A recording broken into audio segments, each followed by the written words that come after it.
Hello, and welcome to Under the Sheets, a special episode of Dungeons & Gamers, where we take a look behind the roleplay and learn a little bit more about what the players behind the characters think about things that have happened, could happen, and shouldn't happen. Nailed it. I'm Bryce, and I play one of the characters, Fergus Bog. I'm Erin. I play Cookie Kebler, the Wood Elf Bard, and I also edit all the episodes. I'm Beckers. I play Bear, who was at times a bear and at times not a bear. The Barbarian. Yeah, I'm Matt. I'm Orthos, the Tiefling Sorcerer. I'm Darrian, and I'm Belladonna, the High Elf Rogue. And I'm Katie Quixotic, and I'm everyone and everything else. And the Dungeon Master. Yeah, which is everything else. I will add, I guess, if we're saying what we do beyond our characters, I am the producer of the podcast. I filled out a thing for helping, like there's somebody, another company looking for people to do, like stream stuff, and they're like, have you ever worked as a producer on a TTRPG thing? And I'm like, I mean, that's arguably what I'm doing here, so I said yes. So I'd say that is accurate. Yep, I am the producer. I actually told somebody that you were the producer of the show. I was like, this seems like the easiest title to give him. Yeah. He calls the shots. I was actually going to ask this question, but I guess I'll just ask now. Hey, Beckers and Darrian, do you guys like Bryce, Erin, and Katie all do a lot of work? I just like cruise in, show up, and I'm like, all right, let's have some fun. I was going to say that feel? I'm also the muscle. if we're ever out at a con or something, Beckers will fuck them up. That's what the big sword's actually for. Mm-hmm. That's awesome. Yeah, I just show up. Yeah, we're just vibing. Was that a question or a statement? Because it felt statement-y. It was like, do they feel the same way I do? I'm just like, yeah, I'm going to cruise in at our set time and... Yeah, Katie's like, that'll give me more time to prepare. And I'm like, prepare? Yeah, Katie's like asking questions about our characters, like off, just like, hey, what would you like to do with this? I'm like, I don't know, I haven't really thought about it. Here's an idea. Can you run with that? Yep, that's exactly what I want. Give me a direction for what you would do or answer this one specific question. And if you don't have an answer, that's okay. I'll make one and you'll have to live with it. Yeah. Or die with it, as the case may be. Mm-hmm. Yikes. So we are going to be taking a little break from this campaign, but I figured we would take a special episode to look back on all the things that have happened over the last 3 adventures and just, say how we're feeling about things and different stuff. And I have a list of questions to kind of cause discussion to occur. Cause.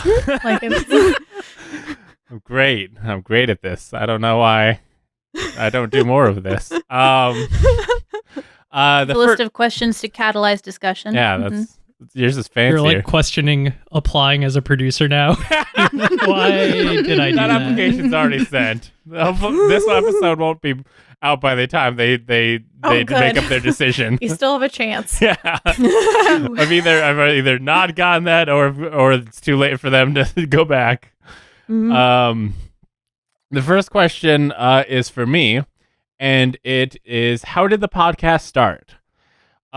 So basically, it started as a Let's Play for the Last Geek channel because we did monthly like video game Let's Plays, and I was like, oh, I've always kind of wanted to play D&D, and it would be cool to like substitute in a Let's Play for a D&D one shot. So I got together, Beckers and Darrian and Teddy. I asked Darrian, but she was actually busy at the time. And then because Darrian was busy, Matt was on Ready Set Gamecast and he was actually like starting to come in to take over Teddy's spot. So it's kind of a deal of like, hey, you want to do this?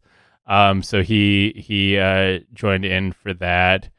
And it was one of those things that is often a thing with me of like, I'll like dip my toe in a thing, and if the water feels nice, then I just submerge. So it was like, we did the one shot and it was like, hey, this is fun.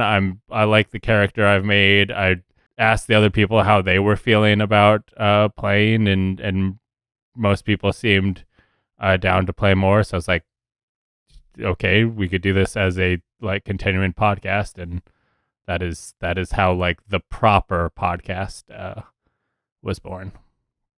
When did you start buying all the books and minifigs? Was that right after that?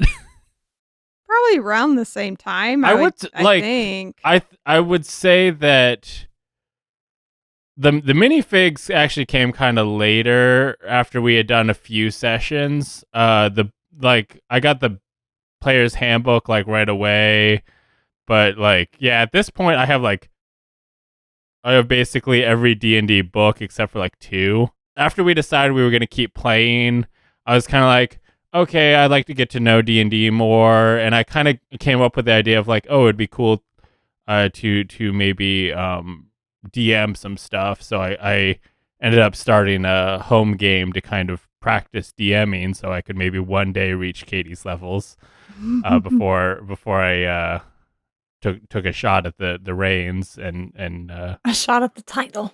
and stuff. Speaking of which, like Erin's obviously my girlfriend. Obviously. Obviously. Matt, I did Ready Set Gamecast with. Darrian, I did Ready Set Gamecast with.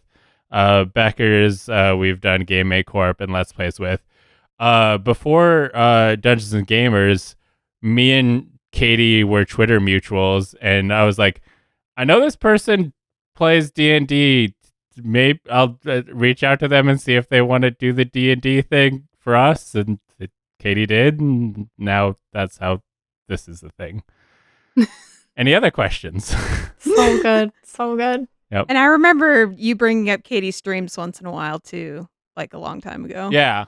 I mean, I think The that Twitch streams. Yeah, that definitely is a thing that like I am someone who wants to try and make their content as good as possible. So it's like if you stream, I can kind of gauge your ability to like work a camera and make the things work instead of just like finding some random person and being like, "Do you stream good?" I'm like, like that's too much work. If they're streaming, I know they can at least work OBS. They know basic stuff. So I've knowing Katie streamed kind of was like she checks all the boxes. Let's see if she's available, and she was, and it's worked out. At first, I was really flattered because I thought you meant like work a camera, and I was like, "Ooh, yeah, that's nice." I never thought of it that way. And then he's like, "Yeah, she can at least turn on OBS," and I was like, "Oh yeah, that's what you meant." Like turn the thing on physically. Like, wait, no, that's not what yeah.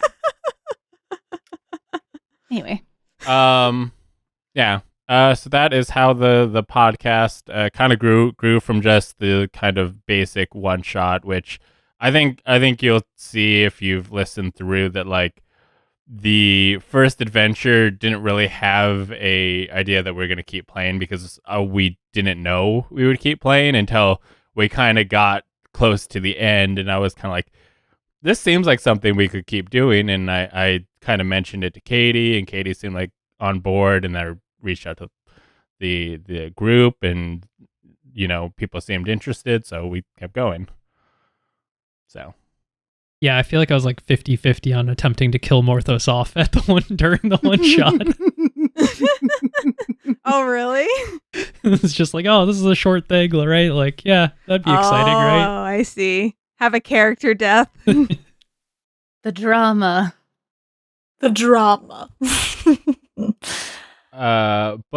I'll now ask the next question, which goes to everyone, and the question is, how did you come up with your character?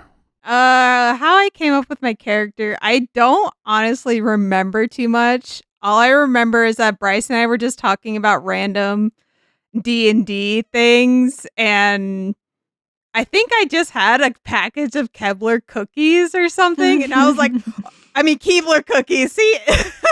and I was like, could I play Keebler Elf?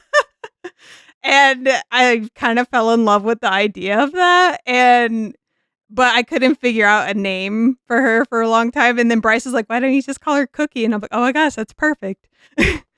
Which I actually, for the first adventure, I didn't know if Cookie would just be like a nickname or her real name, but I just really liked the name, so I just ended up going with that as her actual name. And her look inspiration was kind of like Saria from Legend of Zelda, Ocarina of Time. I remember that. It's like, yep, look like her, cute, short, except pink hair, not green hair. I came up with my character because it was my first time playing D&D when we did that one shot. So I was like, I'm like nervous about the whole role playing thing. So I was like, how can I get out of having to like be in character? So I decided to be a bear. Like, so I was like, that'll be easy. I can do that. And I can like fight and participate and stuff. I don't really have to talk. That's it. That was all it was. And then you Google like a bear. If you just like Google how to be a bear race in D&D, there's like people with builds that have done this before. So there it is. Mm-hmm. And yeah, I know when we were trying to figure out, for the one shot at the very beginning, people were figuring out if they knew each other or whatnot. And I don't know, it just kind of came natural for Bear and Cookie to be together because, they're both like woodsy type figures. So An I think we just appreciation kind of for gourmet. yeah, and for food and sweets and stuff. So I remember that kind of being a conversation too on the beginnings. We figured it would kind of suck if everyone was complete strangers. So maybe we could hook a couple of them up. I think there's a deal of like, well, the players can talk and become friends. How do we become friends How does with a bear get into this? Right. Yeah. I don't really remember the origin of Morthos. I know it's been like a year since we built our characters. Yeah. I feel like I had like loose D&D knowledge, right? It was just like, okay, I'm going to choose a race, going to choose a class, kind of go from there, right? That like traditional flow. And I always like non-humans. So I think that's what drew me to the tiefling. I was like, okay, I'm humanoid, but like, I look kind of lizard-like or something, or demon-like, I guess. I have a tail. I have some like maybe some scales. That's kind of cool. And now that I'm looking at like the D&D Beyond, like, tiefling kind of rundown, the name Morthos is on here as a suggested name. So it's like it didn't reach far for that. Like, boom, that's it. Yeah. Age and size. I don't think Morthos' age came up, but I made him like 60 something because I like the idea that he's just like an older guy getting by, and he's like always, his main driver, right, was like he always needs money kind of thing because he's always spending money was the other part of that. Age. I think about it. And then Morthos is just tall because he could be, I guess. I was like I'm old, I'm frail, and I'm tall, I guess. I feel like the real like meat and potatoes of Morthos kind of happened afterwards because it was a one shot and it was more like putting together something that would be fun to play. And then when we decided to continue it on, I feel like I learned a lot more about Morthos. Now, I don't know if everyone else did, but I personally got to learn a lot more about Morthos after that as we started talking about him. So, yeah, I feel like there's backstory stuff that could potentially come up one day, but like maybe never will, and that'd be totally fine too, as long as I can like kind of form the character a little more around that. Mine's actually pretty simple. Bryce was like, hey, do you want to join us? We're going to make the campaign a real thing. And I was like, oh yeah, that sounds great. What do you need? What's in your party? And he's like, could you be a rogue? Well- Yes, I will absolutely be a rogue. Yeah, because I gave you the lay down of the classes of the people in it, and I think you had offered a cleric or a rogue of two that you'd be interested in. When we had decided to continue it, I had reached out to Katie of like, oh, I have an idea of what like the next thing could be, which was the heist. The like, extra life adventure was just kind of a thing that we came up with of like, Katie wanted us to be level 3 for the heist. I was like, hey, maybe this could be a cool way that we could raise money for charity and level up at the same time. So we kind of did that and brought in your character as part of that. But it was a deal of like, I knew the next adventure was going to be a heist, and we were going to, probably get a thief. If you didn't play a thief, Fergus probably would reach out to try and find a thief NPC to help. So you being a thief made a very like clear like Fergus would want a thief to be part of this. It made a clear line. So when you said, oh, I could be a cleric or a rogue, I was like, well, Fergus would probably reach out to a rogue. That would be an easy like slot into the story. You just being a rogue is one thing, but it's like Cookie isn't just a bard. What was there anything that like, how'd you come up with special things about Bella? Obviously, like you don't have to like reveal backstory stuff, but maybe just like, how her personality, how the way you're kind of playing her, how'd you come up with that? So I kind of work backward when I'm making a character. I want to make their look first, and then I start to develop their story as to why they look that way. So I didn't know anything about Bella until her art was done. And then I started like trying to decide, okay, now who is this person that I'm looking at? Who is she? Yeah. So I don't know. I waited until we got the art back, and then I was like, oh, this is cool. And then Katie started asking me defining questions about her and stuff and helping me fine-tune Bella. But yeah, she was basically a blank slate before that. So as for Fergus, like Matt said, you kind of like start with the race and then class. So I was just kind of like looking through the player handbook, looking like, humans kind of boring, like elf, that gets done.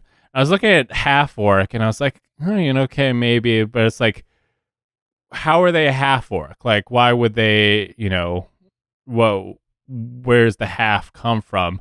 And for some reason, it just like clicked in my head of like, well, Fiona was technically a human, and what if like the thing that made her look like an ogre in Shrek just was an illusion? Like she looked like an ogre, but she was still human, so that her offspring would be half.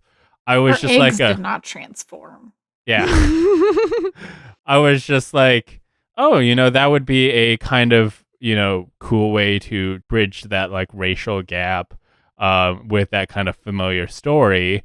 And I was like, well, I could just borrow that element, but then I was just thinking like, oh, let me like take this story that like everyone knows and like continue it and say like, okay, after the Shrek movie, we know they have kids and stuff. Like, what happens then? And I could play like, following the statement of like, okay, Shrek and Fiona's kids would be half Oryx. I'm one of them. What happens next? And kind of going like, I don't know if I came up with the concept of the parents being dead before or after I rewatched Shrek 1 and 2, but I remember that like in Shrek 2 there was like this hostility between Fiona's parents and Shrek, and obviously it was kind of like the parents having like the father having this like, I'm hiding a secret too, like this whole transformation thing is making me feel like my secret will be revealed. But I like the idea of like what if, the Shrek and Fiona were killed, and it was a deal of like, linking back to that hostility that we saw in Shrek 2. And then knowing all that information, knowing like I took the race and then I took the backstory, and then I said like, okay, knowing this is a half orc raised by Shrek and Fiona, he'd have to have been on the run ever since he was a kid. They grew up in a swamp, all this. I was like, what is the logical class for that? I was like, he'd probably be a ranger. And then I was also kind of like the idea of like, there is that connection of like Shrek being this like dude in the woods, but Fiona is a princess, having like I basically tried to put myself of like, I am Fergus Bog, I am in this situation, what would I want? And I think like Fergus, I thought like Fergus would want that kind of like royal life back, especially when you're like thrown so far from that, when you're like lose your home and stuff. You're like, I'm supposed to be a king, what the fuck is happening? That I was like, he wants like the kingdom he was supposed to get back, and that's how I Like came Daenerys Targaryen. Yeah, totally. I've seen that show, all of it. I'm sorry. Yeah. So yeah, that is So that's your Shrek yeah. I did script you're submitting. Yeah, for Shrek 5. I have Shrek 5 rated R. I have tweaked some stuff with the backstory. Like for example, the villain from Shrek 1, Farquaad. He didn't get eaten by the dragon at the end of the movie. He's still out there. Farquaading around. Yeah, he's still. it's Katie's like taking notes right now. Okay, writing this in. I'm sure Katie has like lots of information about all our characters that we do not know about each other. So there's so much to bear. Yeah. I'm sure. Becker just messages Katie a list of foods Bear likes. Okay. How does Katie approach making some characters? Oh yeah, Katie, you wanna? It's funny that she says that because I feel like Beckers and I have had a couple of conversations, and I'll ask some questions, and she's like, well, I don't know, maybe this, or she'll have like an answer for something and we'll build off of it a little bit. But I've got like another page of notes that I'm making based on answers, and she's just like, yeah, I feel like Bear's pretty simple. And I'm like, okay. Like Bear can be simple. Bear doesn't have to be complex at all, but that doesn't mean that there aren't, I was going to say, like, she herself, not that much to her, but like her past, I don't even know what happened to her. I figuring it out. Happened. It's out there. We'll figure it out. Mm-hmm. The truth is out there. Yeah, Katie, Matt asked, do you, I guess, Matt, what was your specific question? It was just like, how does Katie, like, she's obviously making a lot more characters than we are throughout this, so like how does she approach that, and are there any maybe some standouts? So some of them are literally just made because there needs to be a person there, right? There had to be people in the casino, there had to be a collector, there had to be like some of them more and less important. There have to be people running the table, so they have to be made. I do often, for things like that aren't necessarily tied to your characters, I will often go to my stream and just say, by the way, I'm making some characters. I need a name for this. I need a personality for this. Tell me what they look like. And we could be doing something completely different, but I'm like filling in notes on things like whatever they come up with. And I know someone who worked it. One of them, anyway, one of the people who will come to my streams and hang out on my Discord, they worked at a casino, and they were literally giving me like some names that were like close to people they knew and personality types and stuff. And so that's fun for me to give them the opportunity to kind of feed into that. And then it'll like, if they do listen or watch or whatever, then they get to see like their contributions, which I think is always kind of something that's a little fun for somebody to see, like a little bit of a piece of something that they got to put into. Watch out, Bryce. Katie's advertising. She's going for your producer job. But then when I'm making a character that has to do with one of the player characters, a lot of what you say goes into it, and then I kind of just take that and turn them into a real person. And sometimes their attitudes are based on like one word you could have said or one sentence you could have said about them, or you're, when you're giving me an idea of who they are. I might know as much as I need to know about them from one little thing, or I might have to sit and think about like who they are and where they came from. And I think my favorite one is definitely coming up with characters that have to do with you and your backstories, just because it's going to be, that's like the most joy is getting to eventually come to that reveal and seeing your reaction to them. And I think so far, probably my favorite one is Adaro. Just because that was a really fun thing that you gave me to mess around with that turned into something a little bit more than what I even thought it was going to be at first. And they just ended up being like a really fun character to think about their like motivations and what lines they wouldn't draw in the sand when it came to like paying your debts and stuff like that. So, so I think that's cool because probably... that's like, that just like synergized well. And then like, I'm thinking as Morthos, like anytime I'm walking around the city, I'm going to get jumped, right? Like that's just, that becomes a reality, right? Like that's something I have to be a little conscious of. And then as the role player also conscious of. So it's like. Yeah. And then I had to think about like, if this is a person who like met all of these qualifications for how they fit into your backstory the way they did. They had this money on hand. They weren't the sort of person who would immediately track you down and kill you and take it back. They would kind of hold it over your head and see what they could get out of you, or at least it didn't bother them enough, or they had some sort of code that meant that they weren't going to immediately turn to violence. Like, what does that make them, right? Well, obviously, then they become part of the Thieves Guild, and it becomes like a debt that they're going to bring back to you. Who knows how many times? Maybe you'll pay them off this money and this item, if you ever do get it back to them. Hasn't happened yet. And they'll consider it done, or maybe they'll say that they want more. Maybe they'll hold it over your head. Like, who knows? But that made it very easy to put them into the place they were and make them one of the fences, because that explains why they had all this money on hand and they weren't necessarily like super worried about it, but also were connected enough to know like your goings on, or to have an idea of that, have people who are on the lookout because they could slip them a coin if they saw you and get there quickly, kind of thing. So yeah, I really like Adaro too. They really stick out to me, and just kind of knowing that you have like this lingering like presence that could just pop up at any time, I think is pretty cool. And like when they popped up in the inn, I thought that was a really cool moment. Same. So I think that's the standout so far, but there are a couple of different things that I'm excited about that just remain to be seen.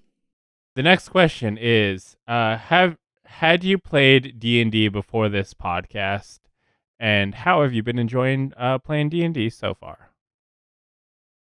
For me, it was the very first time I ever played Dungeons and Dragons. I was somewhat familiar with it, as I have an older brother who is super into Pathfinder, which is kind of similar to D&D, and he's been trying to get me to play Pathfinder with him for many years.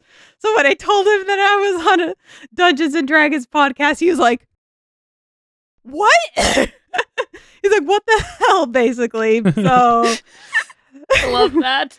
So it was like, okay, but anyways, and so this was my first time playing, and I like it. I feel like, especially at the beginning, I did get a little like, okay, this is taking forever. Can we please move along now with like certain things that was happening? So sometimes I do feel like it takes a while to get moving with some things, but I mean, it's not a big deal in the long run, really. But other than that, I do enjoy playing, and I think it's cool to be put into different scenarios. I do just get nervous about role playing and stuff, because it's hard for me to like distinctly think like my character rather than like me. So I still have a hard time kind of balancing that out. I had never played before. I didn't really know what to expect. I had fun. I didn't really have much of a desire to play it before. Have you been enjoying it? I have been enjoying it. It's a lot. The role-playing part is a lot more Becker's fun. been enjoying it. She played a bear. Yeah, I'm enjoying the whole bear thing. Although, to be fair, she played a bear because she was scared to roleplay, so. Yeah, and then she got to play a bear for so long that she So got sick of long. not being able to be involved. I did. And I felt did, actually. so bad every. God. I think the best part about that, though, was like it started off as being a way to, because roleplay can be really intimidating for new players, right? And I think it started off as a way to save yourself that stress, but then you kept finding ways of role playing like bear. You just weren't communicating as all, or I mean, like verbally communicating with the common tongue, because there was still communication going on. There were still interactions with people that were like cool and fun, and so I think it was almost like a nice way to like ease yourself into getting used to it. I got comfy, you know. I got to know my peeps. You know, I was ready to come out of my bear shell. Shed my bear skin. Yep, literally. Yeah, now you just wear it. now I wear it as a trophy. Wow.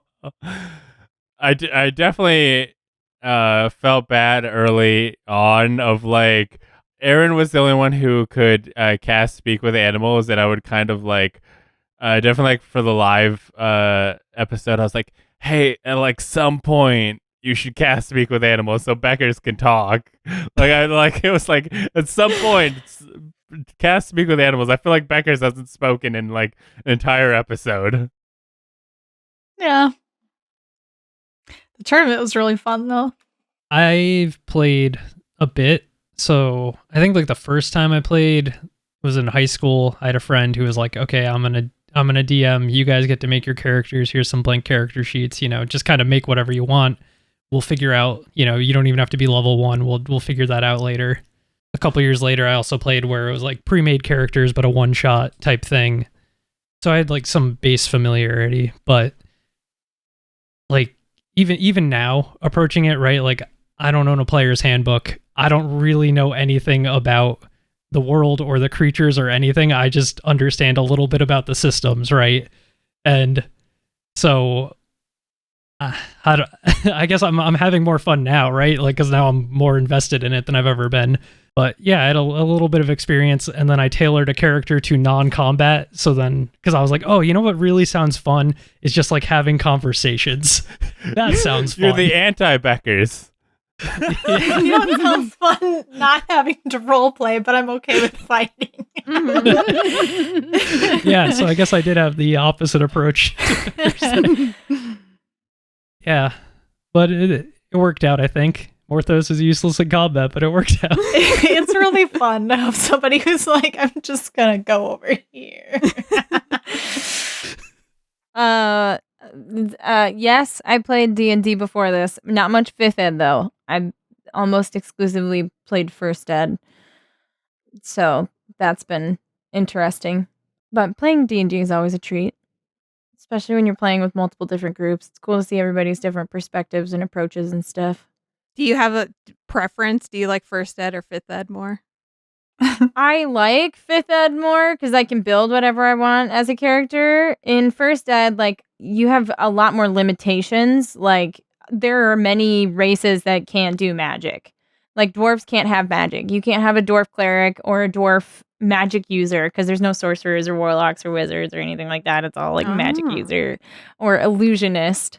And like, I don't know. It's severely more limited in 1st ed. So I think 5th ed is more fun for just a wider variety of characters and concepts and stuff.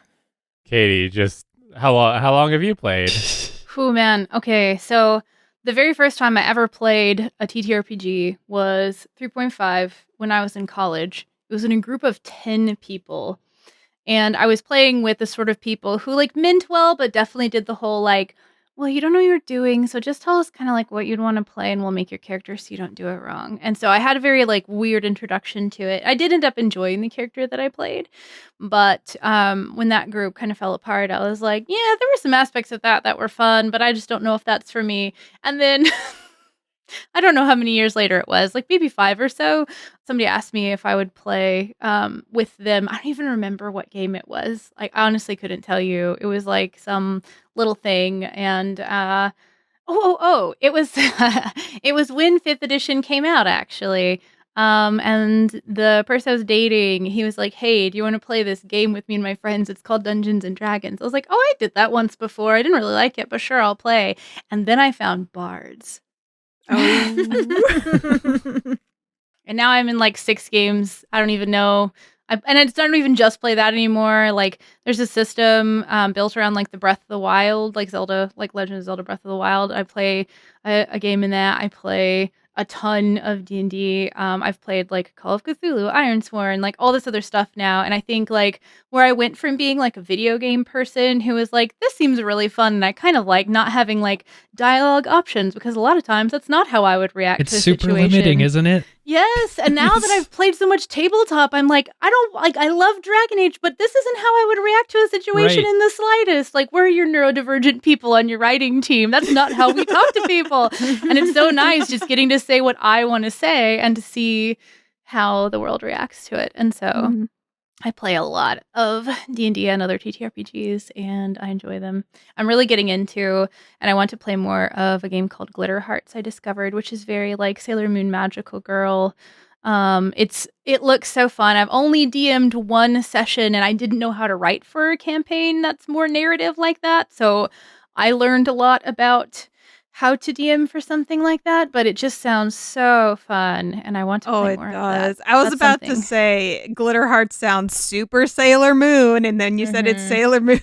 Like, I'm like, that sounds There's amazing. transformations. Yeah. I have a new idea for our next campaign. Playing Glitter Hearts next time. Could do. But yeah, so I'm enjoying it. I couldn't even tell you how many different tabletop games I'm in right now. It's basically my favorite thing in this world. So my dad played Dungeons and Dragons. Apparently that's how he met my mom. Wow. Yeah. Cute. He played like D&D in the army, and I guess my mom would like come hang out while they were doing that. So I was like familiar with it from him. He had like 3.5 books around, and like I was interested in it, but there sure as heck weren't people in my town like my age who would play. My dad tried to get me and my brother to play once when we were like way too young to be trying to play. I remember like him saying like the corners of the room are very dark, and I'm like, I try and attack the darkness. There's like there's spider webs up there, and I'm like, I'm gonna attack in the case the spider's up there. And then then we like got distracted and didn't really get past that. But I've like been familiar, like I knew how it worked. I've seen it played on like Dimension 20, the Adventure Zone, stuff like that. I've played the classic Baldur's Gate games and stuff, so like I knew like basically how to play D&D through osmosis, but I had never played properly myself until now. And I obviously like it because I was like, hey, let's keep doing this. Mm. What is a dice roll that really had you on edge? I guess the specific one that had me on edge, and actually still kind of has me on edge, is the stealth roll of Cookie in the collection, and Rico was leaving the collection. Because apparently he rolled a nat 20, so he saw me, and they made eye contact, but he didn't do anything about her at the time, so it's like he obviously must have known something, but I still don't know the repercussions of that roll, but it's still kind of like, I remember in the moment being like, oh, like, or really anything that have to do with like stealthy things. Cause it's like, if you get caught, it's like, what do you do if you get caught type of thing. Then you just hit them in the back of the head or whatever you did with the Because Friend. I have a -1 in strength. That's a good idea. That's the thing, though. If a bard gets caught, they don't have to hit somebody in the back of the head because there's a good chance they can just talk their way out of it. That is true. That is true. It's like I haven't really played the bard part, I don't think, of Cookie that much. So I definitely want to try and do more bardic thing. I mean, like I've inspired people with her baked goods and things, but I guess like the charisma part of it, I'm like, I don't know yet. I feel like you have. Oh, okay. That's good. Yeah. I mean, everybody does it a different way, right? There's no like right or wrong way to play a character. You just play them the way that you want to, and if you play to your strengths, you do, and if you don't, you don't. But I think that Cookie does tend to kind of be, I think her way of, like the way that the charisma presents in Cookie is about like taking care of people and smoothing things over and making sure there's not conflict and keeping everyone out of trouble. And like, I feel like that's her way of kind of sliding in sideways with a lemon bar and stopping the fight kind of thing. So, oh yeah, that's a good way of looking at it. I don't know that there was one single dice roll that stands out in my memory. I remember I was really, really nervous when the last fight of the tournament was starting. That was the most nervous I was the whole time. Because I was like, oh man, what's going to happen? What if we lose? I don't know the consequences of that if we lose. So I was like, I was scared. And then we ended up creaming them, so it's fine. The last fight Was the last one or the second to last one that was close? No, the last fight was iffy there for a minute until you start raging. Yeah, because before you were raging, you took like 15 points of damage. I did like one turn where I didn't rage because I was trying to save it for whatever might happen after that because I had already raged twice, and I was like, nope. Gonna rage. That's what you needed. I think the one that probably stands out the most is back during the Extra Life stream when Rakuzan almost died, and like it was in that fight against the wind monster, like the elemental wind, and it was like, how do we damage the wind? What are we doing? And then he was getting messed up, and I think I had tried to like just pull him back or something like that, and it was just like that whole fight I was just nervous that Teddy's character was gonna die. Turns out I guess he could have though, because Teddy was like, yeah, I'm out. Yeah. I mean, for now. You never know. He might show back up. Maybe we swing by that village. I mean, could. Pick him up. Like, get in, Rakuzan. We're going shopping. We're going shopping. get in, loser. We're going questing. Who's this lady? Darrian. Honestly, the dice rolls don't stand out in my mind. Yeah. Yeah, like that was the thing I remembered was just like a situation. I think there were probably 10 dice rolls regarding that, right? It was Man, that one smell check I was so worried about. I mean, I think the entire time throughout the casino that like each of those dice rolls felt like important, especially when Cookie was like found by a friend, and I was like, oh, I remember there you like tried to cast the like spell on friend. Oh yeah, Tasha's hideous laughter. Yeah. And that just went like did not work at all, and I was like, well, that is like the worst possible. Like, there's no like you attacked him. There's not a like, if this doesn't work, then it's not like, oh, I didn't mean to cast Tasha's hideous laughter. Oopsie, I tripped. So like, I know I was nervous about how that was gonna go. I guess some roles that stood out for me from you, Darrian, was when Bella critically failed 4 times. Like, that didn't happen during the tournament. I was like, oh, that didn't happen. gosh. I don't. This feels like slander. I have no memory of this. What do you speak of? I guess the bad rolls tend to stick out a bit because something crazy happens, right? Mm-hmm. Well, and in last episode for you, Matt, you rolled. I just kept getting a 6, right? Yeah, you rolled it was a like 6, 4 times in a row. 5 or 6 times you rolled a 6. It got to the point where it was like, you're kidding, right? Right. Mm-hmm. Yeah, you couldn't get out of that fight. Like you couldn't. It's like, what's up with this algorithm? D&D Beyond, what's going on with this? Yeah, do better. Why are you ruining my life? Mm-hmm. I think by the end, and this isn't just because it was one of the more recent things, but by the end, I think the one that I was most nervous about was whether or not you were going to be able to trick Rico.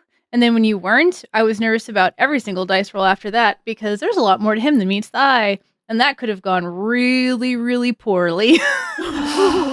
Really, really poorly. I definitely, like, since you ended on him kind of, like, suspecting something, like, we had quite a bit of time before we played again. So I kind of, like, came up with a plan in my head of, like, the, like, series of operations that would happen. Because it was like, okay, Rico suspects something. He rolled highest initiative. He'll attack. Then I was going to cast Fog Cloud, send Rascal out, and then move out, and then Morthos could put him to sleep. But the fact that he didn't attack, like, I was like, wait, I don't remember the order of operations. What do I do? And so I was just like, Rascal's supposed to leave. And then by the time, like, I had gotten, we're like, I waited till the end to cast Fog Cloud. I was like, this is not a great plan anymore. I guess I have to take it back now. That was the second most scary roll for me. The most scary roll was the one where you sent Rascal running by him when he had a held action, and I was like, "Don't make me kill your dog! Please don't make me kill your dog! I can't do it! Please don't make me do this!" That would have been sick. Yeah, same. Like, what are you doing? No, please. Oh, I would be so sad. I've never been so happy to roll so poorly as an NPC ever. Rascal would get death saves, right? Yeah, but Yeah. a melee attack when someone's already unconscious is 2 failed death saves. Yeah, because he had 2 swings. Yeah. So on that same note, what is your favorite moment that has happened so far? That time that bear turned into a human. Yeah, that was sick. I feel like that was literally my favorite moment in the entire series so far. I was so pumped. I was so excited for that. I felt so bad every episode at a point when it was like Beckers found ways and Katie found ways to like incorporate bear, but it was still like I'm sitting here like rolling dice for blackjack or poker or slots like episode after episode. And Bear's sitting there just silent, like, all right. Okay. We added in strength training so that I had to have something to do. I was like, I don't know what to do. Like, how do we get Bear involved? Like, we bring Bear to play slots. Bear's spending all day, every day in the bathtub. Yeah. Just chilling. I love it. A moment that I found hilarious was when you guys were in the casino trying to get money, and you guys weren't doing too well, and Bella's like, Morthos, how do you feel about taking your clothes off for money? I don't remember that. and then Beckers was like, oh, it's gonna be Magic Morthos up in I think I remember that. I don't remember saying I that. remember that. But that's I don't really remember funny. that either. Oh my god. You're so in the zone. Good job, past Beckers. I was like, I could see that being like merch, Magic Morthos Magic. on a t-shirt. Oh, it would be so funny. Now it is. Yes. Now it has to be. Yeah, I'd buy that. Yeah, Yeah. I could see I will Magic buy that. Morthos and Smell Check being being merch. World's most easily. obscure reference. wear that to Gen Con, and they're like, oh man, what's that? And we're like, that's a really cool podcast. I'm sure you heard it. We all have our smell check shirts Yeah. on at Yep. Gen Con. Everybody's like, ooh, I don't know about this. They'll probably think it's like a reference to people smelling at the con. Yeah, exactly. Nerds' propensity to not bathe at cons. I think a really cool moment early on from the like first adventure being that like moment where Fergus like decided to side with the elves. Like the second he met them, he was kind of like, these people seem that was really cool. great, and like he was like, I guess even before that, like Fergus's bullshit detector went off the set. Like, I don't like this guy. This guy's like telling us what to do. He didn't like him from the second he said this, so he was like, oh, okay, you want me to go find these people to like beat them up? Yeah, I'll go there and I'll see if they want me to beat you up. So as soon as he got there and they were like, yeah, that guy sucks and he's been hunting us, like, I believe you 100%. I will die for your cause. and like the entire rest of the team like very much bought the guy's story. Oh yeah. So I almost like, I kind of like pictured, depending on how that event went, like Fergus kind of standing in front of the elves, swords drawn, ready to take on the rest of the party to defend these elves, and kind of that like tense conversations that Fergus was having like with Cookie and stuff, like trying to win them over, because knowing that like depending on how that went, like he might have to fight whoever he doesn't convince. And that being like, it wasn't like me rolling for persuasion on the party, which I did like roll, but it was a deal of like, I have to convince the characters, but also to a certain extent the players. So I remember like coming out of that session just like heart pounding, going like, holy fuck, that was tense. I seriously thought I was gonna be like fighting against the rest of you. There's definitely some Civil War tension. Oh yeah, I was honestly, there was a strong deal of like, I just hope I get Bear. Can I convince Bear? Like, everyone else, I think, will be okay as long as Bear's on my side. me and Bear, I think we could get Morthos. Like, we got this. Take down Morthos first. Like the ranger and the barbarian can take on the paladin. Yeah, level 1 paladin doesn't actually have spell slots, so makes them a little easier to deal with. I do like putting people into ethical conundrums and to actual decision-making stuff like that. And it was really gratifying to watch that entire exchange and just wait. Like, I just got to sit there and let y'all talk. Yeah. Like, just to see what happened. I think two of the things that stand out to me, the first thing is the conversation that Cookie had with Bear after that, about not wanting to hurt people anymore, and the like sort of like heartfelt moment they had while like getting clean water was just really it was really interesting, like direction to take, because I feel like a lot of times in these games you get especially someone who's new to playing, they get their like first success and it's like a triumph moment, and for Cookie it was more of like a heartbreak. And I think that was something that was very unique and different, but very, very Cookie. And so that was really rewarding and gratifying for me to get to see play out, just because of how different it was.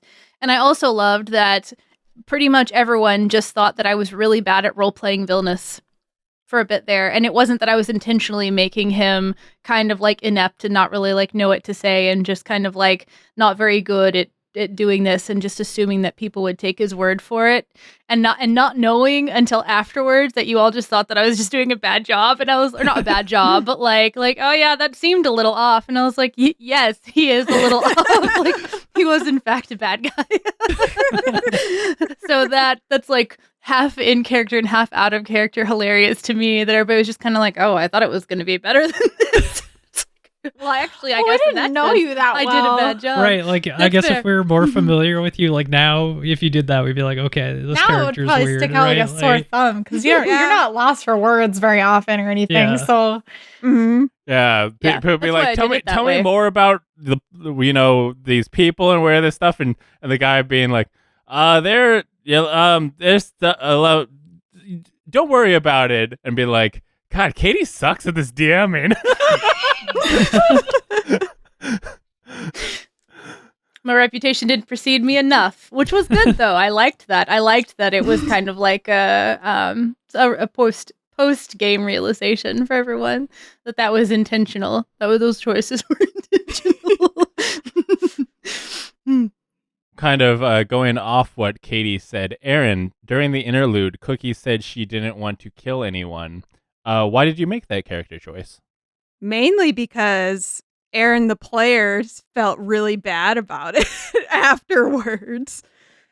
Because I think I just overthink things, and I'm like, I don't know if Cookie, the character, would actually intentionally want to end someone's life. And also me, I was like, well, it probably would. I was just having second thoughts on what could have been done rather than killing him. It's like, oh, we could have just like taken him to the elves and then deal with that, and then they could have dealt with him. But in the moment, I just made a rash decision, and then I kind of ended up regretting the decision, and then I kind of just turned it into a story thing as to like Cookie also regretting it. And because, just how I was playing her and stuff, I was like, I don't know if she actually would have done something like that. I mean, I could see her, doing what she did, like jumping on his back and then maybe trying to do something, but I don't think she would have actually killed him, really, now that I've played her more and stuff too. It's like, so yeah, that's kind of how that came about.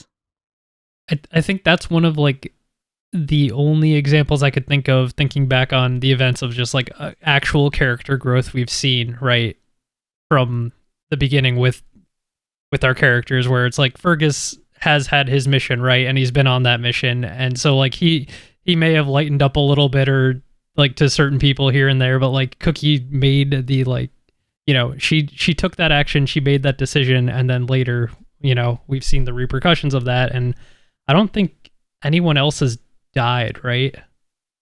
Any humans or humanoids? Well, we haven't been in like a combat. Right. Well, yeah, I guess we were during the extra live stream with the wind monster and stuff. Well, yeah, Right. no humans. Like that's the Right. wind died. We killed the wind. Well, you did fight Rico. Yeah. There were a lot of opportunities. Yeah. See, that's the thing, though. There have been a Right. lot of opportunities for humanoid combat, and you have gone as a party and repeatedly made decisions to more like get around those than to directly just like charge in, 'Cause we might swords lose. blazing. Well, What? okay. That being said, during the tournament, that person, I don't know if they're dead. We do not know if that like Katie wouldn't let me cut Oh. her arm off. well, but they were making. Oh, you could have totally cut her arm off. That was up to you. I mean, No. she was wounded very, very much. I was told she yeah. would probably die. No, you actually. I remember watching the replay of that. You said I want to cut her arm off. Katie was like, "Oh, are you sure?" And the like Beckers be like, "Yes, I want to cut her off." And Katie just be like, All okay." right. And then you going like, "Okay, it's like hard to cut someone's arm off, but you like dig it really far in." Yeah, It and was if they what- don't get medical attention, they would die. Yeah, Well, basically is what happened. But I remember Katie rolling death saves for the person and just looking really scared during it. So, we don't know. It was never clearly stated if that person's dead or not. well, they won the tournament. you would have known if they had died. Yeah, I think I would have been in trouble. no, yeah. no. I thought it was understood that if you sign up for the tournament, what happens happens. No, No, Katie they were said that given- no one could die.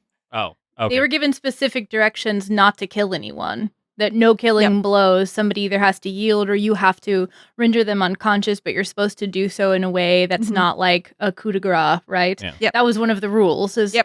you're not supposed to set out intentionally to kill someone. So what was happening, if anyone would like to know, was that there were death saves going on, and it depended upon those saves and how long the thing went, because they weren't going to intervene necessarily unless they could tell something was happening, and that might have caused like a forfeiture or something like that. Mhm. So yeah, it just kind of happened to go just barely well enough. Just worked out. Mhm. Yeah, I mean, for sure, Fergus had called out at the beginning of the heist of like, "Hey, we're not killing anyone for this." Fergus is like has a moral code or whatever of like, depending on what you've done, like that the wizard or whatever from the first adventure, that dude seemed like a menace that like he needed to be dealt with, but the people at the casino, they're just doing their jobs. They're not evil. They're not bad. They're just in the way of the thing that he needs. The collector he saw as like a bad dude who could die, but we never actually encountered him. So The there people was at the tournament were bad though. GG easy nerds. so he Get wrecked. definitely was like, hey, we're not like, even Rico, like I knew that like no matter what kind of happened with that, even if we did do a straight up fight, any like last hit would be a non-lethal one. But I definitely like was like, okay, can we just get out of here? Like fog cloud our way out of here. So we went non-lethal. While Bear shouts at the Yeah.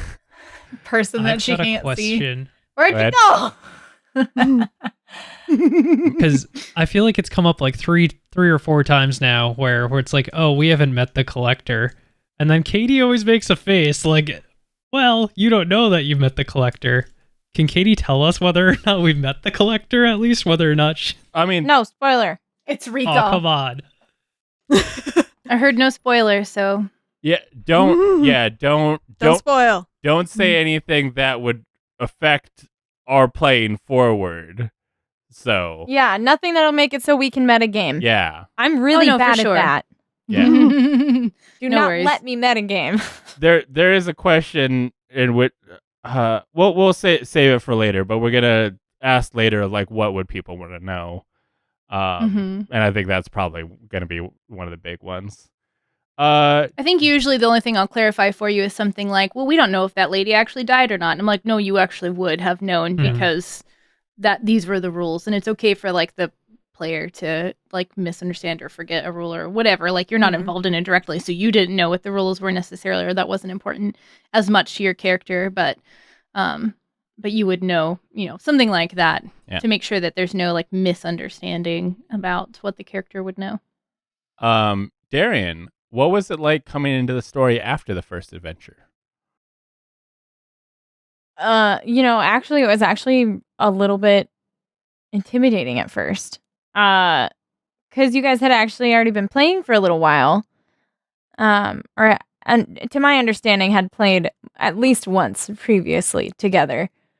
So I think it ended up being like 3 times. Yeah, we It's did like supposed to be a one shot. the one shot turned into three sessions. That damn well. Oof. The fountain. Fountain. It's fountain, yep. Yeah. So I listened to those episodes before we played and stuff, and that was, I don't know, I felt like you guys had already found chemistry, and I was like, oh god, am I going to upset the balance? Oh. But it ended up being great. We've had good times. Mm-hmm. Then everything changed when Darrian joined the party. Yeah. And forced Teddy out. Just call me the Fire Nation. Change isn't always bad. Mm-hmm. No, definitely call me the Fire Bella Nation. fit right in there though with that, like with her character, right? It was just like she's gonna be standoffish and guarding herself a little bit anyway. So, like, you can be that way, right, with the group if you want. Mm-hmm. Beckers, when did the transformation become an idea, and how do you feel how did you feel when it happened? I don't remember when it became an idea, honestly. I think I was talking to Bryce. We may still have been recording our other podcast at that point. I don't know. But I was beginning to feel the constraints of not having a speaking character. There's just a lot you can't participate in. So it had been kind of in the makings for quite a long time. Because after the first, 3 episodes, I was like, all right, I'm ready to talk now. Yeah, I feel as if it was in between the first 3 and the charity live stream where you, me, Bryce and Katie were kind of talking a little bit here and there about what to do with that. Especially since we decided to continue like the podcast like regularly. It was like something. Yeah, I was like, I can't do this forever. It's gonna be so boring. So I don't remember, specifically how it came into being, but it definitely was a long time coming before it actually happened.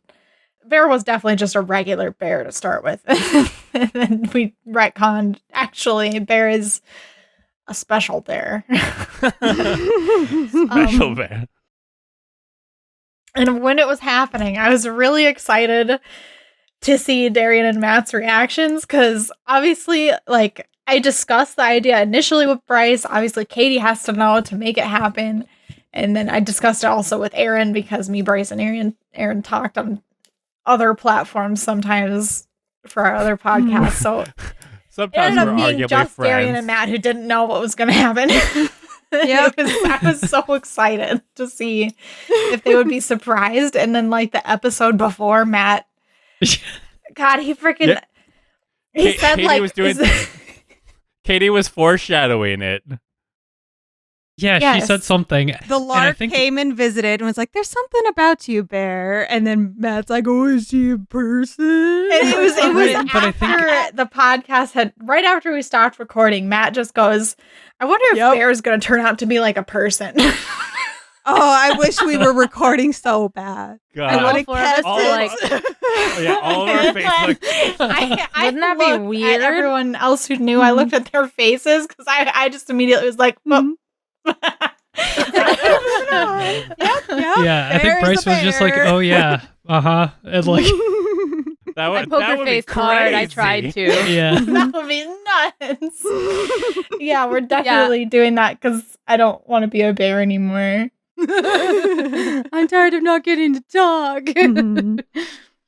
But yeah, it was super cool seeing the reactions, especially kind of knowing behind the scenes too that it was going to happen, and that we would, and then we were leading up to the moment. It was like, oh, it's Yeah. almost here. Yeah, I think me, Erin, and Beckers had a lot of like anticipation, because we, like, I had talked to Katie of, like, you know, hey, Beckers is interested in this, and obviously Beckers a conversation with Katie and stuff, and it was like, okay, how could this happen? I was like, well, she had said something about, like, well, maybe as part of the tournament that could be something. So I was like, okay, we're getting close to the tournament. And just like when you guys were in the casino just rolling for fucking slots, I was like, no, the tournament's so close. Come on. I didn't expect the whole let's get dressed up and go see if we can get a sneak preview at the collection like I should have. And if you hadn't rolled as well as you did, it never would have gone that far. But I was like, this is why I didn't prepare for how to spend an entire episode of making you roll for various poker games or like various casino games, because I was expecting everything to go the other way, and I had like given it some thought as to how like that would go if y'all went and played some games Yeah, or who whatever. wants to go gamble? But yeah, I didn't expect an entire session of doing that, and I was like, yeah, sure, I've totally looked into this. Yeah, one second. Just quickly Googles how other people like have done games, and I was like, all right, that's it. We're doing percentiles now. I'm over it. Yep.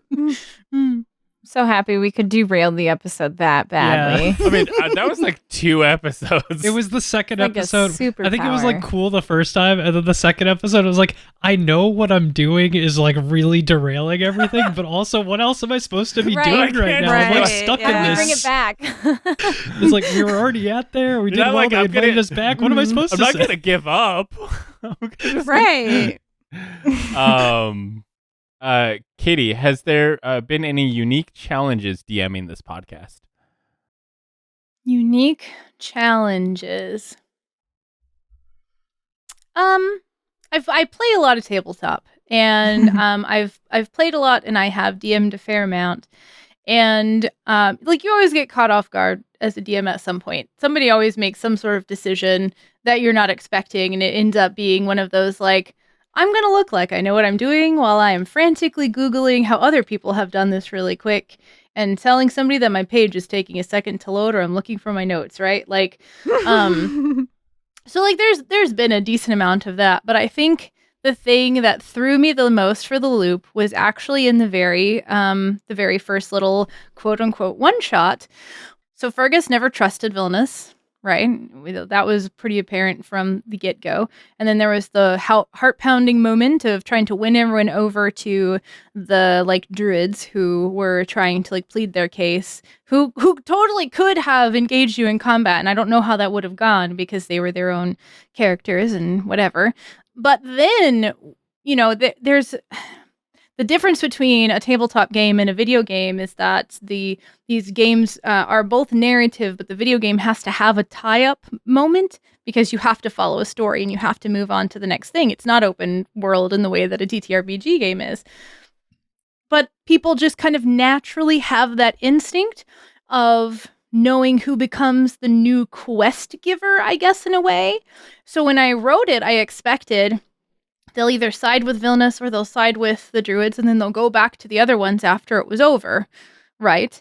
And when Fergus was like, no one can go talk to them, we all have to leave, and kind of like put his foot down, and everyone went along with it, however easily or not, I was like, you've killed Villainous, and you're letting them leave, and you're making a point to not go talk to them again, so there's going to be no resolution to this whole thing because you're just walking away from them. And so then when Bryce was like, so what now? I was like, there is no story beat. There is no finality. You created a situation where there was no conclusion for you. There is no closure on that.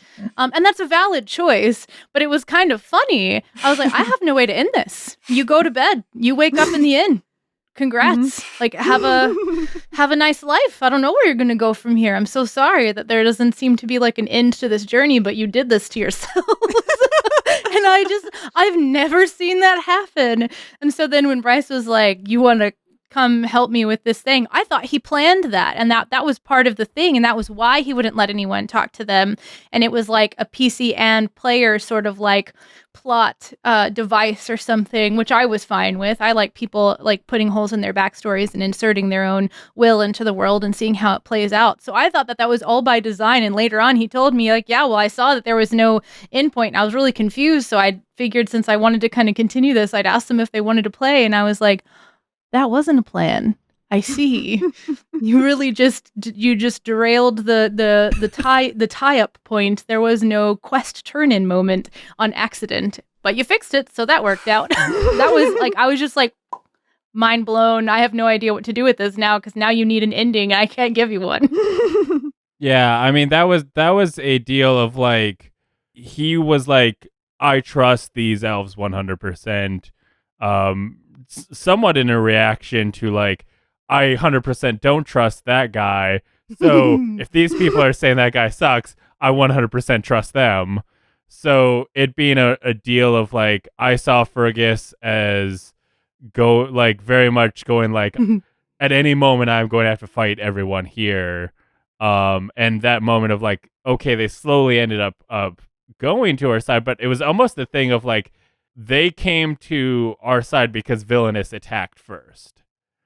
And so I was like, I don't think Fergus trusts these people yet. Like he thinks that like, they killed Villainous because Villainous attacked them, but he wouldn't go like, these are people I'm going to allow with these elves I trust.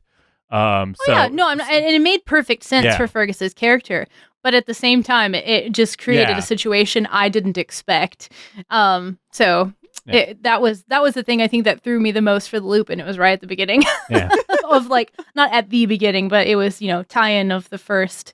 It was the ending of the first quest or whatever. Mm-hmm. Yeah. Yeah. I think after like the second session, I had reached out to Katie and been like, oh, if people are interested, are you interested in maybe continuing? And you seemed interested. And I kind of was like, well, I'd been thinking, and I think this was after I rewatched Shrek 1 and 2. It was the thing of like, something that just stuck out to me because I was kind of watching it almost in a like trying to absorb information for my D&D character. And something that kind of caught my eye throughout the movies was Fiona always having this like distinctive necklace, which kind of like ended up changing its design a little bit, but always had this kind of like, she always had this kind of like big necklace. throughout the films, and I was trying to pull information to define both like who's Fergus, what is far away, because I had both like to define my character and this entire kingdom that I made part of my backstory.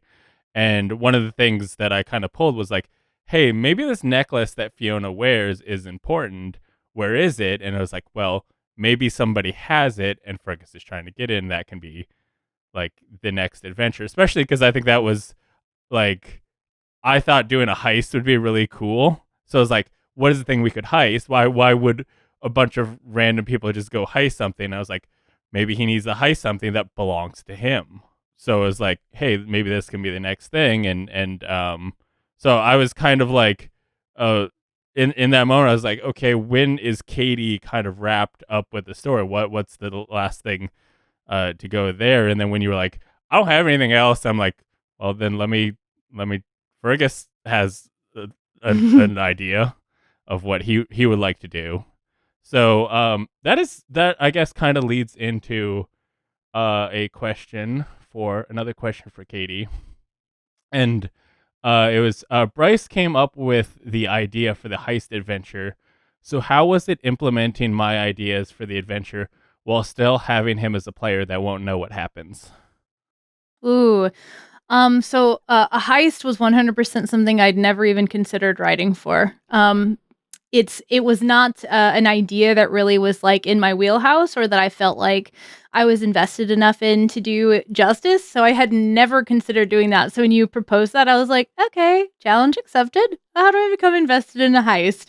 And so it helped that it was tied into Fergus's backstory because that gave me a lot of motivation to create something that was interesting and to allow this to be like one of those like character personal arc insert moments where it's like, here are the things that are important to me about the story and what, like, whether or not they work out, these would be goals, right?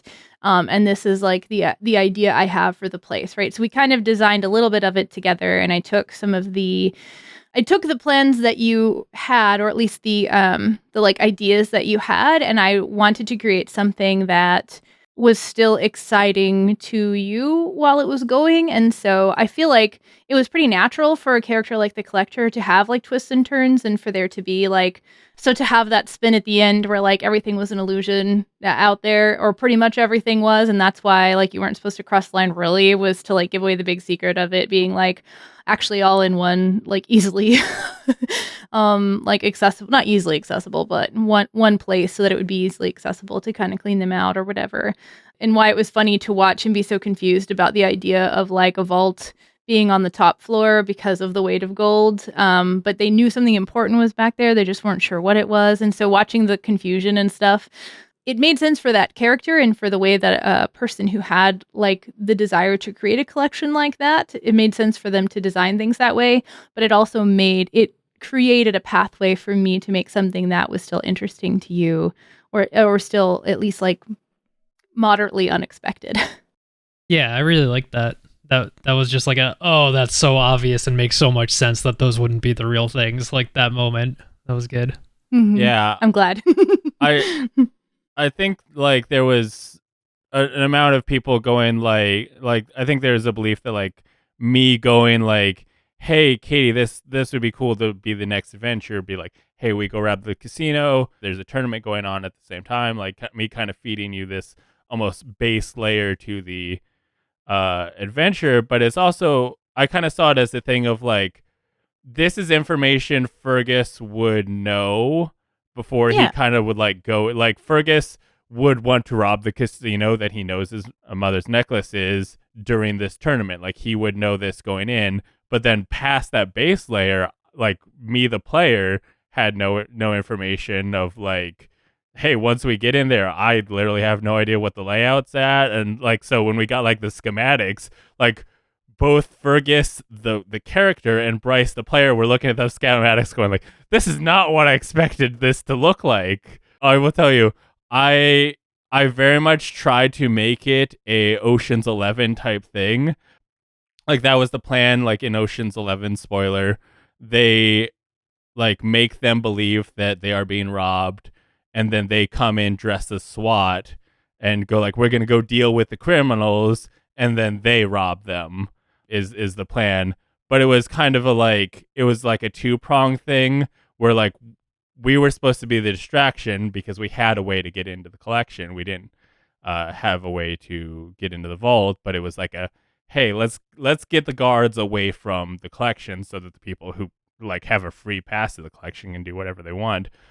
But when I looked at the schematics and I was like, the vault is in the collection. This does not work for any of my shit. And then kind of like throughout the entire, like as the heist went on, I was constantly like learning new information and trying to adjust. I was like, oh, like I was like them being like, the vault is in the collection. I'm like, oh, okay. And then we get into the collection. Then we're like, the vault's downstairs, and I'm like, I am learning new information constantly.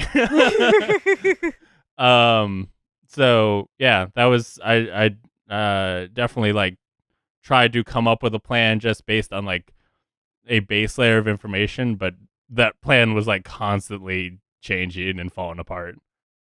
And I felt like especially again for like a character like the Collector, they would purposefully feed false information out, like in little tidbits, so that because there is a very active like thieves guild in the city, constantly feeding like conflicting information and false information would give exactly an attempt like that the trouble that it did. One last question for Katie. What was it like when everyone kept trying to solve the mystery of the fountain in the first adventure? So I have a really bad habit as a DM of like, I want you to be invested in the story, and especially since I knew it was like the majority of everyone's first time playing, I didn't want to rush anyone. I wanted to let you like explore things and kind of like poke around. That's what was like a festival setting. Like, do you want to play games? Do you want to go watch the fireworks? Do you want to, find this wishing well thing? Like, I thought this would be like a fun little like side detour. Everybody would like flip a coin in and get some little boon that would come up, or not at all at some point. And that like the randomness of it would just like add an element of fun to everything. And then when I realized that you thought that this was some sort of like central area to the plot, I was like, right, like because this is almost everyone's first time playing, so like they're looking for a plot hook and not realizing that I'm just letting them play. And so now, how do I pull this back? What am I gonna do? And then everybody starts like talking about like the importance of each thing that's happening. And I'm like, oh, we have to destroy the water. Or do we have to create the water? They randomly rolled a scroll of create or destroy water, and now they think that this is some sort of sign from Timora. Like, no, that's just a random table that I pulled up and it happened to roll that. What do I do? And then when I think it was Teddy that was like, I feel like I grew up around here, and since I'm a paladin, I would probably know the person who is here. And he kind of like helped me really quickly make somebody that mattered enough to him. I felt like that was the only way that I could make the party trust the random person who's like in charge of the upkeep of this thing to not be someone who's like, no, leave my evil well away, alone or whatever. To be like, you know how Timora is. She does what she wants, and she's the goddess of fate. Like, whatever. Oh, and Hannah. that I was remember kind of getting like, stuck on that part even more, right? Like, just like we were just having a circular conversation with that lady. yeah. And I was like, please make it stop. I don't want to make them feel railroaded, but this is not the thing. This is not the plot hook you're looking for. It, Chief. And I was like, well, this is going to definitely be at least 2 sessions, and I did this to myself because I did not sit everyone down and go, FYI, so that you can explore what it's like to just be able to play and not feel like you're just playing in some sort of like non-virtual video game. Yeah. So, and that's one of my weaknesses, I think, is I'm kind of bad at planning, and that I do a lot of really loose framework because most of my ideas come from you. You have no idea how much of the environment gets created like live based on the things you say and the decisions that you make, because I only have the like base framework in my mind of how I want things to go. And I just draw a lot of inspiration from the people that I play with. And so sometimes that results in a situation where I'm like, I'm stuck. I don't really know how to drive them away from this without it just being super railroady. So we're going to sit here for a minute and I'm going to try to figure this out as we go. Erin, what's it like to edit the podcast? Well, editing the podcast certainly takes quite a bit of time. I would say on average, each episode takes roughly 30 to 40 editing hours. And that's me going through each episode about 3 times. So to try and make sure continuity and stuff, because there's some things that kind of get reconned a little bit in other episodes, or like some little itty bitty changes here and there that hasn't happened too often, or if something gets cut out that wasn't relevant, that was in some weird side conversation and gets brought back up later, and it's like, God, like I cut this out. and sometimes that can be hard to remember too. And so it's, especially since the episodes can be pretty long as well, it can be kind of hard to be like, did they talk about this already? Or I don't remember, but so it can be very challenging in the short answer, but it's fun. I really like doing it. And I especially like for the video version, us recording each of our own cameras. There's a lot more flexibility I can do for editing and stuff. And it makes it look a lot cleaner, a lot better. And it's actually more fun for me too to edit as well, because there's more to do with the flipping and stuff. And I really like it. But yeah, it's a challenge, but it's fun. Everybody, thank your editors. Yeah, thank you, Erin. Yeah, thank you, Erin. She puts in more time into planning than I do, for sure. Like, put time into it, but like 30 hours? No. Yeah, 30 to 40 hours per episode. Mm-hmm. No thanks. Whoa. I know. I definitely don't think miss I'd do the that. days when the episodes were less than 2.5 hours long. Well, now that we don't, like, I feel like things will flow a little bit differently now because there's not this, like, big one singular thing that you're all having to, like, work towards. Like, and fill in specific roles and be, you know. Yeah. I think it'll be a little different going forward. So. Yeah, and I agree, because, you know, there were all these boxes that we wanted to tick and everything, and to try and get to the ticking and everything like that was a challenge, and you know, it worked out the way it did, and that's okay. Yeah. Like, it's good that we started doing like those little break points in the middle, because then that at least gives like the listener like a good like point midway-ish generally, where they can like get a good stopping point. And of course there's all the chapter markers too. So that helps that we generally do a good amount in every episode, but it's just like, yep, it's a lot every episode. Yeah. I mean, like, Critical Role, like their episodes are like 4 or 5 hours or whatever, and they're weekly. I don't know how people keep. They're just famous. That's their thing. Well, I mean, obviously before they were famous, they were still making the thing. So I don't know how people keep up to date on Critical Role. We I remember when there were 30 people in the Critical Role chat. Oh wow! Do they like edit their episodes at all, or do they just let it run? I watched it live no, not at first. I didn't. I don't know. I've only ever watched. If I watch it live, or I watch the full YouTube thing. I think they just put up the recorded version, but their stuff is highly produced live. Like they have, you know, full on stuff. Like people run. They have a crew. Yeah, they have. Yeah, they have a production sound effects. team. Yeah, so there's like they don't need to edit as much because they're running very streamlined stuff. It's almost edited live. Kinda, yeah. Yeah. One last question I have is what is something you're curious about with the campaign so far? Either something Katie could answer or something you're curious if we'll learn about more in the story. If it is something that is spoilery, you know, Katie will just, you know, that'll just be information, or it could be you know, something like, did that guy die? And the Katie will just be like, no, they're fine. I'll answer such as I can. Yeah. Yep. I have 2 actually. Okay. The scary armor that was guarding the illusion door never did anything. So was it just like a propped up armor that was just like enchanted to look like it was real, or because even when there was fighting happening right at the door, it didn't do anything. It was mostly a deterrent, but there was a specific situation in which it might have interacted with the environment, but that specific trigger did not occur because of some other choices that were made along the way. Oh, I see. Lit. That means it probably would have went off when we tried to break into the collection proper.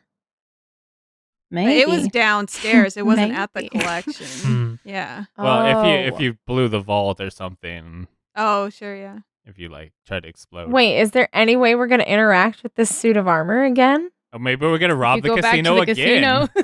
casino. every year we come back with like Just to rob them. The yearly Oh my casino God. heist. Annual robbery. Get the gang back together again. It's like if I don't see you guys again in 10 years, let's come back here again and rob this guy. This time we're gonna release just like a normal bear at the tournament.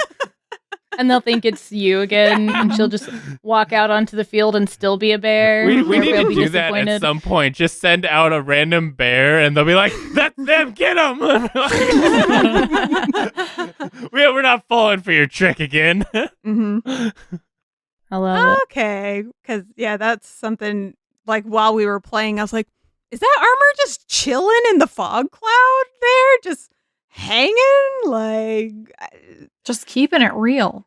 yeah, I I guess. took it as it's a statue until I think the last episode there when I was like, oh, that's totally like a clockwork suit of armor robot that will like terminate us. It's Alphonse Elric. Exterminate.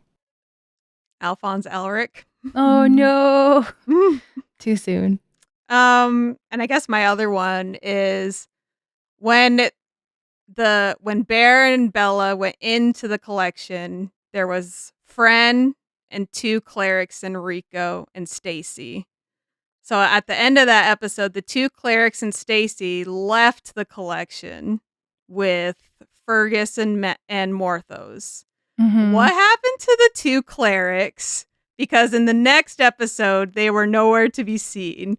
And all you said was, you don't know what happened to them. So I guess I was wondering if there was anything specific other than, I don't know. So those characters were mostly based around making sure that there was no like illusion magic or shenanigans going on. They were going to be an obstacle for Alatel, and they ended up leaving. So that worked out really well for that character. Stacy got deterred. Mm-hmm. There were some other things that were going on behind the scenes that happened to work out in your favor as well. I did a whole lot of rolling off camera to see just how certain interactions would go, and then I knew when those would like be triggered basically in the timeline. And so those clerics weren't necessarily super combat oriented, and they weren't necessarily going to be heavily invested in a situation like that, but that's not something that people knew. So Right. That's what I was it's- wondering. It seemed like a deterring force, but they had other physically deterring forces, and they were more anti-illusion, Okay. transportation like oriented. But yeah, Stacy was deterred along the way by another factor. And that's all I'm going to say about that. That sounds good to me. Mm-hmm. Who was wearing? Was it the tournament entrants where that were wearing like the armor that had like the, like if you look at it one angle, it's like the lady's face, and then if you look at it the other angle, it's like a skeleton. That was Like- Alatel. Alatel. That was yeah. Alatel. Okay. That's my man's. Okay. My man's.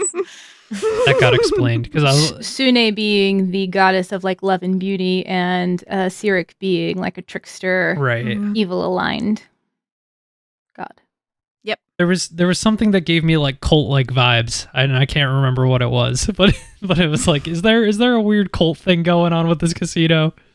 No, not a cult so much as just like I mean, I guess it was all very like monochromatic, but that was by design. That was like a collector decision. Like you go to a place and they have uniforms and like there's a color scheme kind of thing, which isn't necessarily super common for a world like this, but I felt like the collector was a unique individual. And when I was deciding a lot about them, I decided that that would be a choice that they would make because that makes them part of their collection too, if that makes sense. So yeah, nothing like super culty in terms of like the people that worked there and stuff like that. Okay. Yeah, I mean we did not meet the collector proper. We did not have any sort of engagement with him, even after like it was clear that our exit was not like simple. So that he would have known something was up. I expected to encounter him on the way out, but we never did. So I'm curious of like, I guess more not like did we meet him, or just like what is up with him. My guess is that we will see him at some point. I doubt he is going to go like I'm fine with this. This was fine. Yeah, if someone's entire persona is that they have collected a bunch of random, odd, fun, powerful items, they might take it as a personal slight to be robbed. Whether or not they'll be able to like track you down or even would do that, or whether you'll see them again kind of depends on your choices and their choices. You did encounter them. You just didn't know it. It's Fred. No, If you guys remember It's who Rico. Fred is. Wait, what if it was Alatel? He's robbing himself for an And he like insurance counter scheme. robbed. Oh He was my like, I'm gonna God, take but all no, these but things. Wait, like he told wait, no. It was an Can you insurance. imagine? If Alatel was the dude. Yeah, he's the last line of defense. He's like, no, I don't want. I want this thing really badly. You can take that. Yeah, Take whatever like you that. want, I guess, but I'm taking the rest. Yeah. Friend was my like guess for the collector, but It's the baker we sent away. Francois. Press on, man. Yep. yeah, I don't know. I was thinking it was the Lark for some reason. Like that jumped into my mind. I was like, I guess like she seems to know a lot, and like that would be like she's testing us, and then she had the job offer that we could have potentially taken at the end. So I was like, oh, maybe like that's the collector. You think the Lark? Oh, yeah. So the Lark who helped us rob the casino. Mm-hmm. Okay, That would be that's wild. That would that's be the really craziest unexpected. of the guesses. I think. It's a test. Yeah. Me just making notes really quick. No, I'm kidding. But, Gotta I mean, change who the collector is. Yeah, Belladonna didn't know her. Like she didn't recognize her. So it's I mean, it's obviously like everyone in the Thieves Guild probably doesn't like, hey, we got a phone book. Who do you want to know for the Thieves Guild? We got a list. no, that's why we have a secret handshake. They have a And a bunch of yearbook. secret signals. There's a Thieves Guild Facebook, so you can look up everybody's like profile and like they've Facebook their group, skills. Yeah. I guess I am curious to know more about Bear's backstory. Me too. I'm sure you are. Katie's like, I'll send you my notes, Beckers. Don't worry. Here's what I think. Bear doesn't know. Bear Yeah, you Bear know doesn't seem what? to remember. Bear doesn't know. I don't know. It's probably for the best. I'm sure it'll never come up. Wait a second. Yeah, so that is the first three adventures for this gang of miscreants. We are going to be playing a related campaign, Baldur's Gate Baddies, with me GMing and Beckers playing, and none of the rest of you. So everyone else, get out. We're starting right Leave now. the Zoom call. So it'll be a minute before we continue this story, but hope you stick around and are excited to hear more. But until then, catch you on the flippity flop. Excellent. Bye.